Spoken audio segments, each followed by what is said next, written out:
Assalamualaikum warahmatullahi wabarakatuh. Hai semuanya, perkenalkan saya Aprianti dengan NIM 221040. Saya dari kelas RA6 semester 5, Prodi Manajemen Fakultas Ekonomi dan Bisnis Universitas Primagraha. Di sini saya akan membuat sebuah video penyampaian materi untuk memenuhi tugas ulangan akhir semester mata kuliah Manajemen Sumber Daya Manusia yang diampu oleh Bapak Dosen Abdul Wahid Al-Fariji, MM. Dalam materi yang kali ini akan kita bahas, yaitu yang pertama tentang proteksi MSDM dan yang kedua membangun kerja sama tim. Di sini terdapat sebuah pengertian dari kerja sama tim, yaitu adalah proses bekerja secara bersama, secara harmonis untuk mencapai sebuah tujuan bersama dengan memanfaatkan sebuah keahlian, kontribusi, pengalaman dalam setiap anggota tim untuk sama-sama bekerja secara baik dan setiap individu itu bisa saling berperan aktif dan saling mendukung satu sama lain. Lanjut, di sini ada tujuan dari kerjasama tim itu. Yang pertama, meningkatkan sebuah produktivitas. Lalu yang kedua, memanfaatkan keahlian yang beragam, karena setiap anggota tim itu memiliki keahlian yang berbeda-beda dan tentunya dari setiap perbedaan keahlian itu bisa saling bermanfaat satu sama lain, bisa saling melengkapi satu sama lain untuk mencapai sebuah tujuan. Lalu yang ketiga, meningkatkan kreativitas dan inovasi. Dan yang keempat, membangun hubungan yang lebih kuat dalam sebuah organisasi. Lanjut, di sini ada elemen-elemen yang sangat penting yang harus ada dalam sebuah kerja sama tim. Yang pertama yaitu harus berkomunikasi secara efektif. Gimana sih caranya? Jadi dengan cara kita saling mendengarkan secara aktif dan bisa saling melontarkan ide masing-masing dengan jelas dan terbuka, dan tentunya juga harus dibarengi dengan saling menghargai pendapat anggota tim yang lainnya. Lalu yang kedua yaitu elemen selanjutnya tentang kepercayaan dan rasa hormat. Jadi membangun kepercayaan dan rasa hormat itu harus ada dan harus saling menghargai dan kontribusi sesama individu. Dan yang ketiga yaitu tujuan yang jelas dan terukur. Jadi menentukan tujuan bersama yang spesifik dan tentunya harus terukur yang bisa dapat dicapai.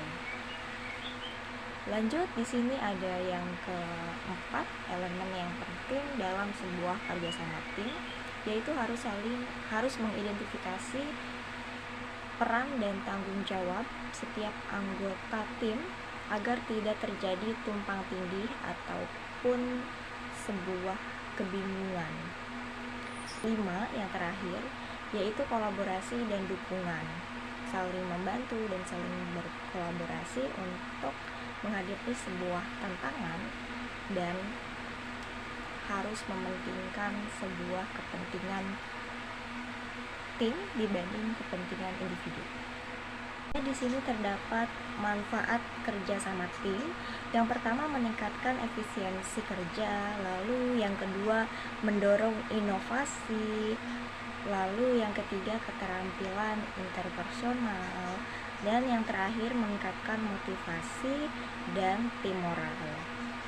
Nah, selanjutnya di sini kita akan membahas tentang bagaimana sih cara membangun kerjasama tim yang efektif. Setelah tadi kita mempelajari tentang pengertian, kemudian elemen-elemen, manfaat dan lain sebagainya, di sini kita akan membahas tentang cara membangun kerjasama tim yang efektif. Jadi yang pertama di sini tetapkan tujuan bersama. Jadi ketika kita ingin membangun sebuah kerjasama tim yang baik, yang pertama kita harus benar-benar memastikan dulu nih setiap anggota itu paham dengan visi dan misi dalam sebuah perusahaan, agar nanti arahnya terstruktur dan jelas, mereka tidak kebingungan.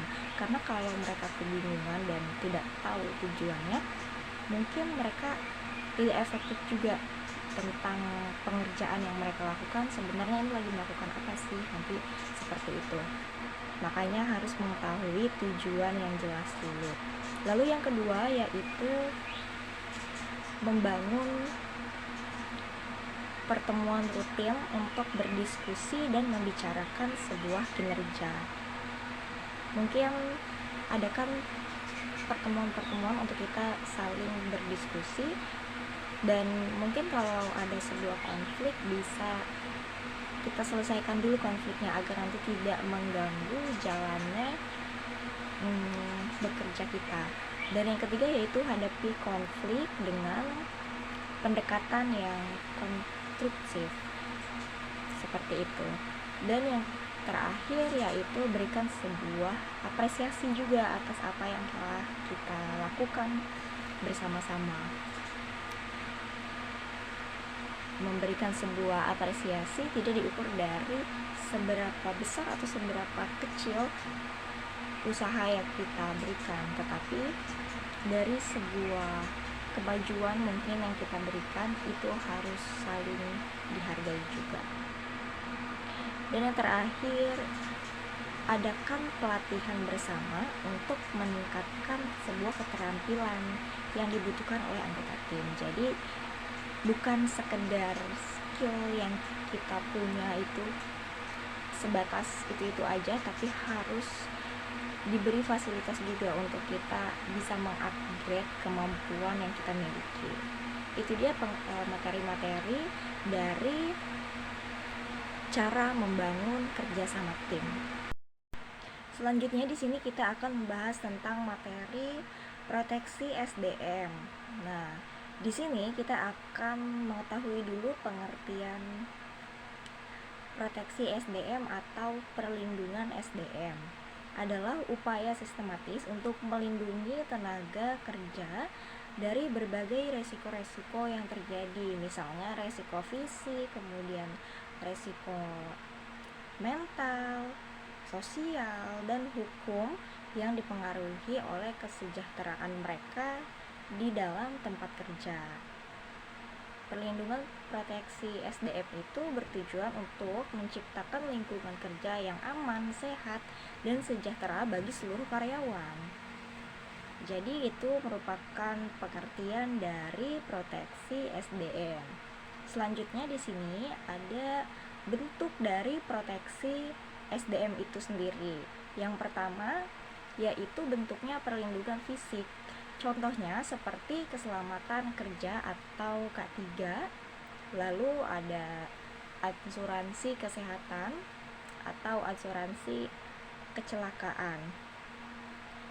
Memberikan dukungan finansial jika terjadi sebuah kecelakaan atau penyakit akibat yang terjadi di lingkungan kerja, seperti itu. Lalu bentuk yang kedua yaitu perlindungan hukum dan hak perlindungan seorang pekerja gitu. Jadi bentuk dari proteksi hukum contohnya yaitu atas hak kita, hak sebagai seorang pekerja. Contohnya seperti hak atas upah yang layak, kemudian hak cuti, dan perlindungan dari diskriminasi. Lanjut, yang ketiga di sini ada bentuk proteksi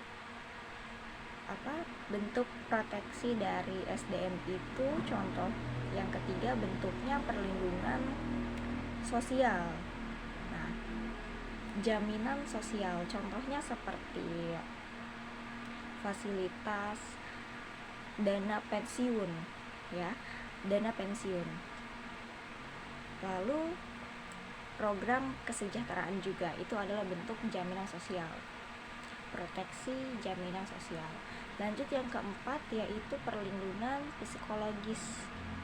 Jadi contohnya bentuk perlindungan psikologis itu pencegahan stres yang terjadi akibat lingkungan kerja dengan cara menciptakan lingkungan kerja yang mendukung dan seimbang antara kerjaan dan kehidupan.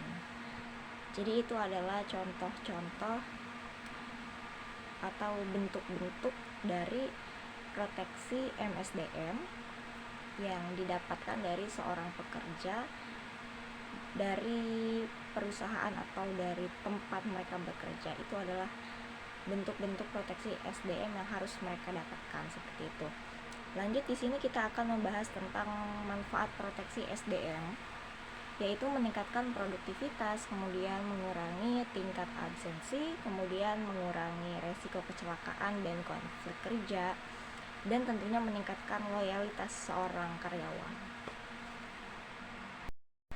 Itu dia penjelasan dari saya tentang materi proteksi MSDM dan juga membangun kinerja yang efektif di dalam sebuah perusahaan.